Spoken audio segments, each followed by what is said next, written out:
Hello guys! Magandang gabi po sa ating lahat at tayo magbibideo tayo para sa ating ang topic muna natin ngayon is about muna tayo sa di ko naman sinasabi na tawag nito. Namulutika ako pero parang kasi tawag nito. Guys, bago ang lahat, bago ko shoutout ko muna yung mga member ko dyan at saka mga super chatter. Medyo marami-rami to sila. Yan, maraming salamat po sa ating mga member dyan at saka mga super chatter guys. Shoutout pala sa ating member dyan at saka super chatter na mga supportive. Thank you so much po sa inyo, Miss Yuri. Miss Yuri, thank you so much sa pamimber mo at saka super chatter, thank you so much po. Kambal ni Yuri at saka si Higa Onondakan, ayan. Danisa Stork, ayan. Miss Jo Cordapia, Yuki, Teach Stream Vlog PH, Des Lorica, B Vlog Angie Jos, ayan si Mary Susyas, ayan. May shoutout sa ating mga member dyan at saka super chatter guys. At si Dino Channel, Almapel Channel, at si Fatimar Said, at si Miss Goldunde. Ayan, may shoutout sa inyo. Family M's Family TV. Ayan, Ivan Glair Channel, WNW Mods, Arlene Bayagusa Channel, and Mimi Beauty Hair and Makeup. Ayan. Thank you so much po sa inyo lahat guys. Kayo yung mga member ko dyan at saka mga super chatters. At Mary Grace Barreto. Ayan guys, at si Amaya Health and Beauty Tips. Ayan. At saka yung anak niya na si Chef Kiko TV Channel. Big shoutout sa inyo guys. Maraming salamat yung mga pamimber dyan at saka mga super chatters. At sila ni Kisha 89 TV. At si Estela Mi. At saka si Medel OFW Israel. Janice Dillon, Pinay in Vigas, Inday Dario Vlog, at saka si Pretty Mayang, Sasha Frontliner in USA, ayan, thank you so much. At saka Super Boss, ayan, thank you so much. At Kuya Aywa Vlog, ayan, thank you so much po sa inyo.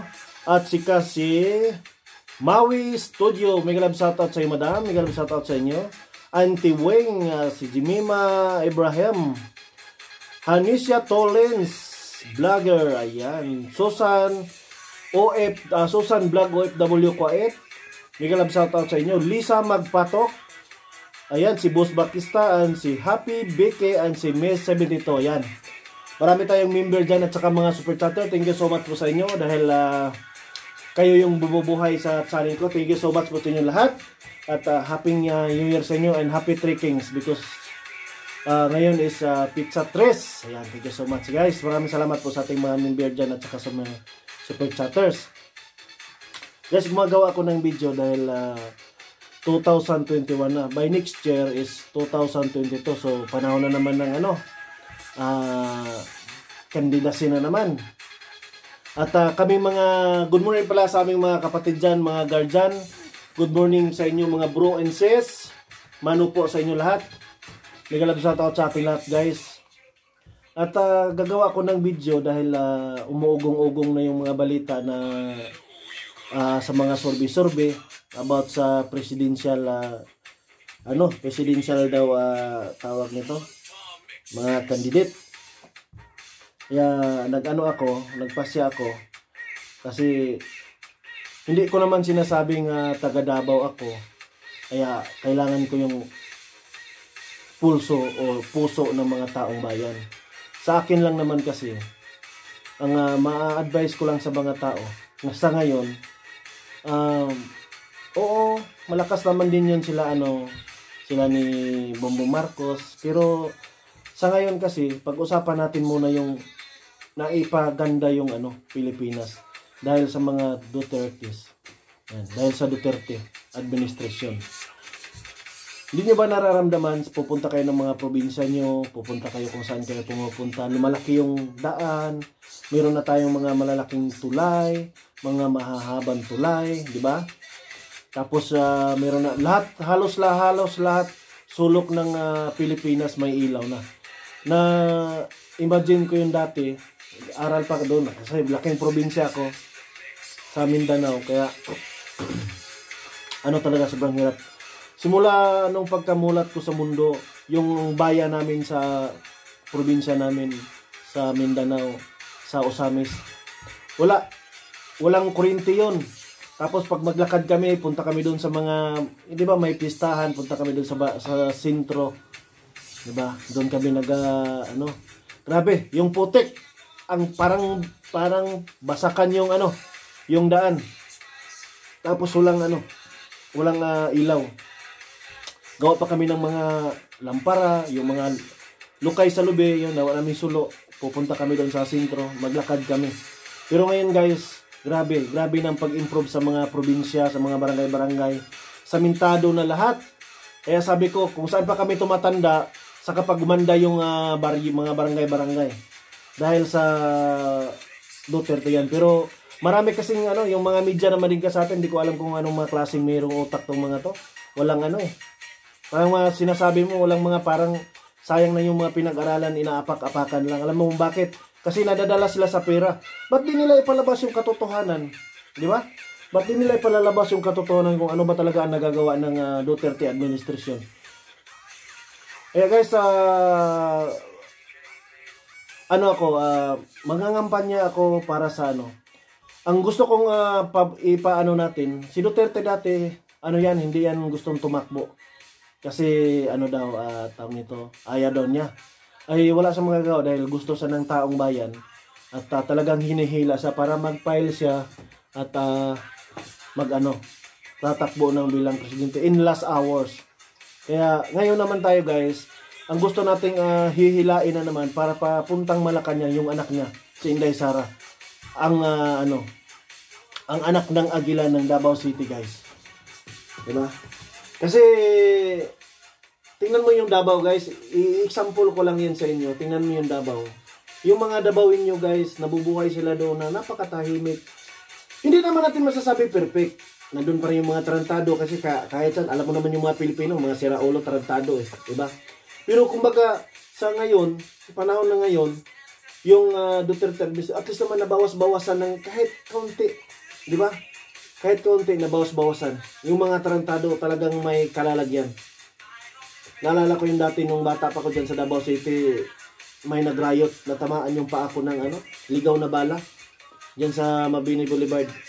Natamaan ako dyan. Tapos doon sa Bangkiruhan. Dyan yung mga grabing riot dyan. Yung Boulevard Street, galing doon sa Agdao, sa Barrio Patay, papunta yan doon sa Boulevard, Piapi, Bubabini, Trading, padulong papuntang Bangkiruhan yan. Pero nung pag-upo ni Duterte, grabe. Kaya kita nyo naman ngayon ang Pilipinas, di ba? Nandun pa naman yung mga tarantado, talaga mawawala sa mundo yan. Pero at least naman, kabado na at saka na. Kaya guys, magtulungan tayo lahat. Kung sino bang nakagusto ng video na to, kailangan natin i-share muna natin. At paki-share na rin, paki-like. Kung sino ba hindi nakapag-subscribe, subscribe na rin sa channel ko. At dahil magagawa ko ulit ng mga video ko about sa kanila para una kasi malakas naman sila, pero ayaw ko lang kasi na masingitan pa ba. Kasi ang mangyayari kasi dyan, pag matanggal na si Duterte, naman talaga yan, last na talaga niya, kasi 6 years lang naman. Kumbaga, pag mawala na siya, lahat ng mga project niyang inumpisahan ngayon, hindi yan, 99% hindi itutuloy ng next administration yan. Alam ko na yung mga kalakaran dyan. Tapos sasabihin na naman, palpak yung pagpamalakad ni Duterte, ganyan-ganyan. Kaya muna tayo guys, i-extend muna natin dito Yung anak niya muna natin yung ipapatakbo na bilang presidente, si Inday Sara. Susunod yung mga dyan. Mas matindi yan. Sabihin ko sa inyo. Mas matindi yan sa papa niya.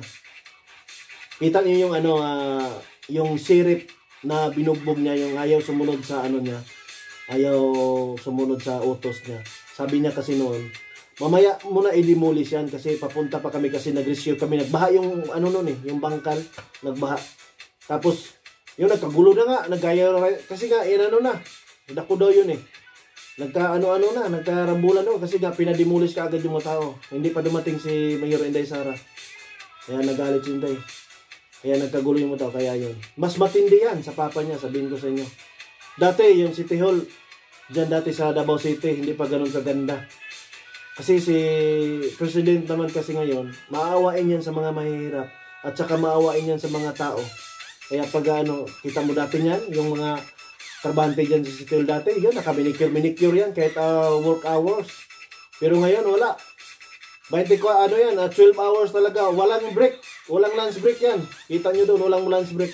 Lahat sumusunod talaga. Sa tama naman yung walang mga harassment, wala. Kaya mananawagan tayo guys, kikilos tayo guys, iparating natin yung buses natin sa kanila na maawa sila, tatakbo si Inday Sara bilang presidente dahil sila lang yung hindi ko naman sinasabi na sila lang yung mayroong kakayahan ba. Alam ko marami namang dyan, marami naman, pero ang problema lang kasi sa atin, dadayain na naman mahirap naman kaya manawagan tayo guys, magtulungan tayo na sana tatakbo si Inday Sara bilang magiging presidente.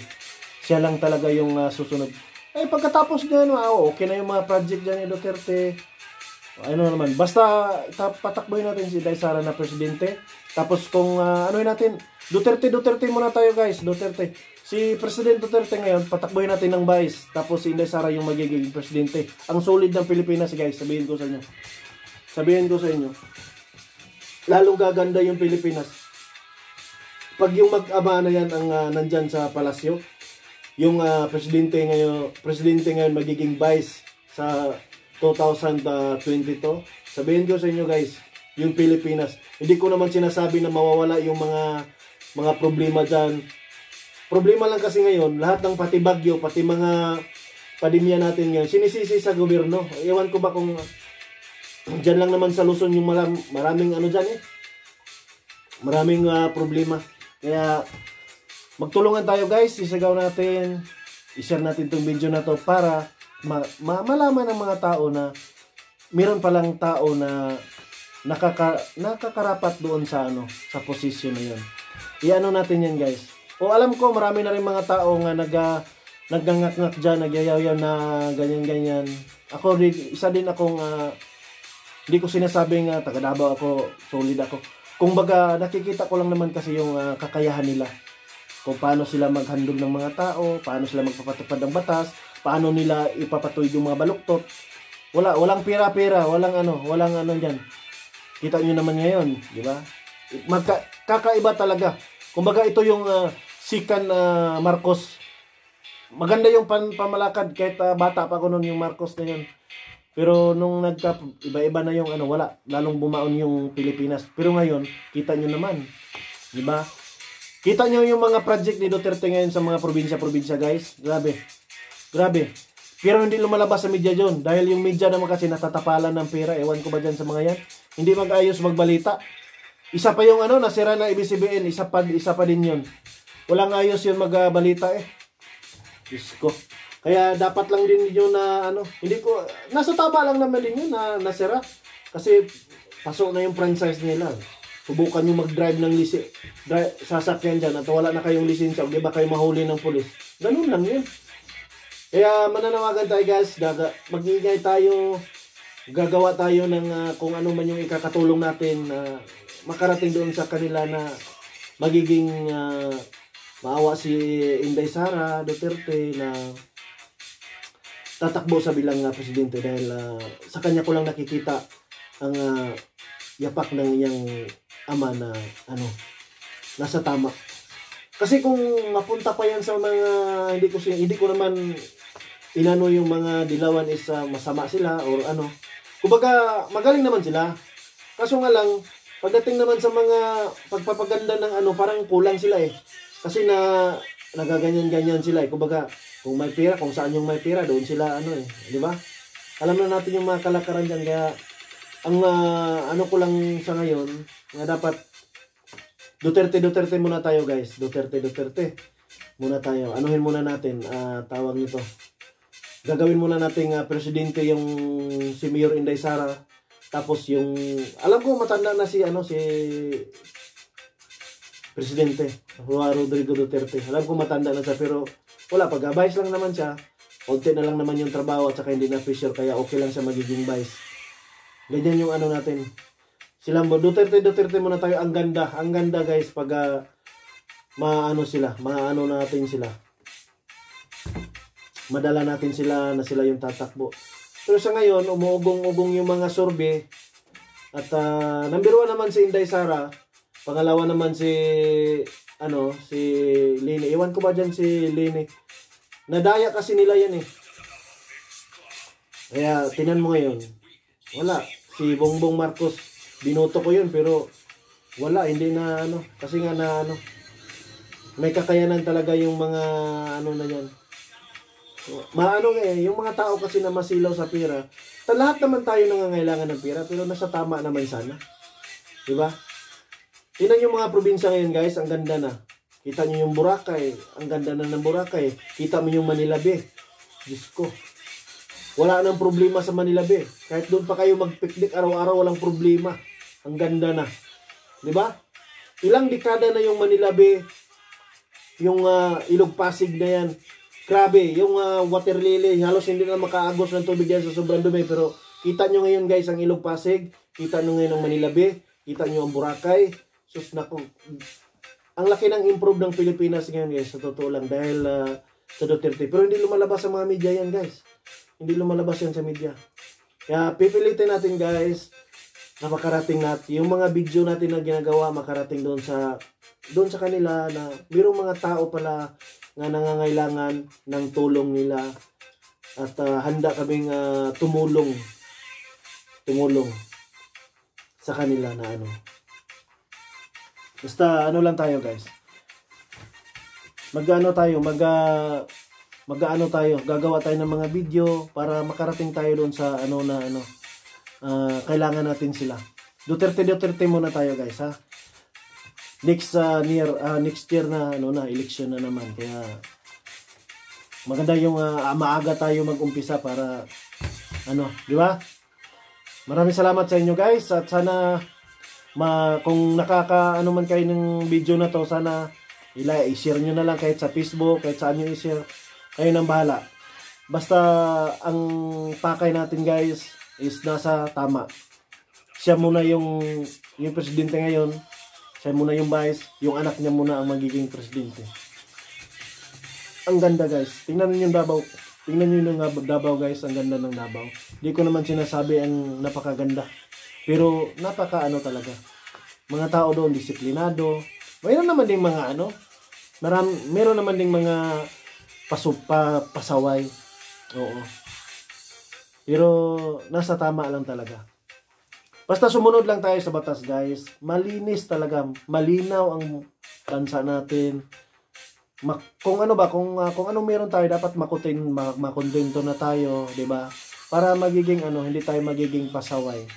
Problema lang kasi diyan sa iba, matitigas ng ulo dahil hindi sila nakokontento kung anong meron sila. Kaya guys, pakiusap lang na magagawa tayo ng mga bagay na makarating sa kanila na kailangan pa natin sila. 'Di ba? Kasi yung build na yan, pag mawala na yun si Presidente Duterte, nako, wala na. Sayang lang yung pera na inutang para sa mga project na yan, tapos hindi na naman matatapos dahil bago na namang panggogobyerno na naman. Kaya sasabihin na lang palpak yung kalakaran ni Duterte, di ba? O sa ngayon maraming mga trahedya sa Pilipinas dahil pero sinisisi nila yun sa presidente. Kaya ganun daw. Dahil daw sa mga Diyos ko naman pati mga bagyo, mga baha kayo sinisisi sa Pangulo. Meron bang ganun? Wala na talagang magagawa sila guys. Sumisisira na sila dahil daw na ganyan. Basta guys magsama-sama tayo para sa ating bayan. Duterte muna tayo guys ha. Anuhin muna natin. Kumbaga si Inday muna yung magiging presidente at si presidente naman ang magiging vice. Kasi last time na naman niya, pwede naman sa tatakbo ng vice president. O alam ko matanda na siya, pero pag sa vice lang siya, hindi naman masyado matrabaho. 'Di ba? Yung presidente, ang vice president natin diyan, nagala-gala kung saan-saan, naninira pa sa mga ibang bansa. Ayan guys, mga kadidiis dyan, ayan, magtulungan tayo para makarating ito sa kanila na sana tatakbo si Inday Sara magiging presidente at yung presidente ngayon magiging vice. Ang ganda ng Pilipinas guys, sabihin ko sa inyo. Yan guys, tama lang muna to. Abangan nyo na lang yung sunod na video ko dahil magbibideo ako ulit para naman ma-update natin yung mga kababayan natin.